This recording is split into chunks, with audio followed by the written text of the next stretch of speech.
KGF ನಗರಸಭೆ ಮುಂಭಾಗ doctor B R. Ambedkar ಕಂಚಿನ ಪ್ರತಿಮೆ ಅನಾವರಣ. ಕೆಜಿಎಫ್ ನಗರಸಭೆಯ ಮುಂಭಾಗದಲ್ಲಿ ನೂತನವಾಗಿ ನಿರ್ಮಿಸಲಾಗಿರುವ ಸಂವಿಧಾನ ಶಿಲ್ಪಿ ಡಾಕ್ಟರ್ ಬಿ.ಆರ್. ಅಂಬೇಡ್ಕರ್ ಅವರ ಕಂಚಿನ ಪ್ರತಿಮೆಯನ್ನು ಬುಧವಾರ ಬೆಳಗ್ಗೆ 11 ಗಂಟೆಯಲ್ಲಿ ಕೆಜಿಎಫ್ ಶಾಸಕಿ ರೂಪಕಲಾ ಶಶಿಧರ್ ಹಾಗೂ ಕೆಜಿಎಫ್ ಜಿಲ್ಲಾ ಪೊಲೀಸ್ ವರಿಷ್ಠಾಧಿಕಾರಿ ಕೆ.ಎಂ. ಶಿವಾಂಶು ರಜಪೂತ್ ರವರು ಸಾವಿರಾರು ಕಾರ್ಯಕರ್ತರು ಮತ್ತು ಅಂಬೇಡ್ಕರ್ ಅಭಿಮಾನಿಗಳ ಸಮ್ಮುಖದಲ್ಲಿ ಅದ್ದೂರಿಯಾಗಿ ಅನಾವರಣಗೊಳಿಸಿದ್ದಾರೆ. ಪ್ರತಿಮೆ ಅನಾವರಣದ ಬಳಿಕ ಕಾರ್ಯಕ್ರಮದಲ್ಲಿ ಭಾಗವಹಿಸಿದ ಎಲ್ಲರೂ ಸಂವಿಧಾನದ ಪೀಠಿಕೆಯನ್ನು ಓದುವ ಮೂಲಕ ಪ್ರತಿಜ್ಞಾವಿಧಿ ಸ್ವೀಕರಿಸಿದ್ದಾರೆ.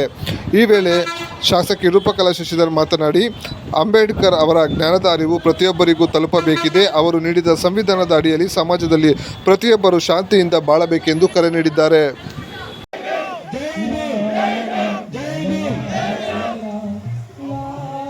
ಪೂಜೆಯನ್ನು ನೆರವೇರಿಸ್ತಾ ಇದ್ದಾರೆ.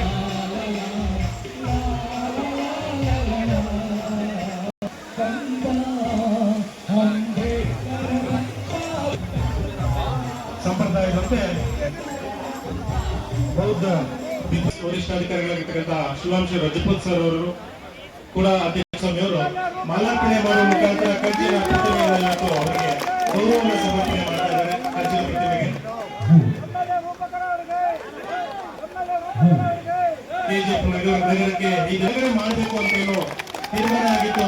ಅದರ ಪ್ರಕಾರ ನಮ್ಮ ಶಾಸಕರು ಈ ದಿನ ಎಲ್ಲರ ಒಂದು ಆಸೆ ಏನಿತ್ತು ಬೇಡಿಕೆಯನ್ನ ಈಡೇರಿಸಿಕೊಂಡಿದ್ದಾರೆ.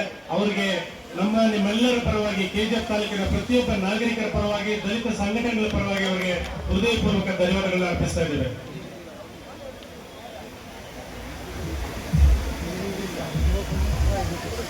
ಪ್ರತಿಭೆಗೆ ಮಾಲಾರ್ಪಣೆ ಮಾಡಿದಂತಹ ಮಾನ್ಯ ಶಾಸಕರು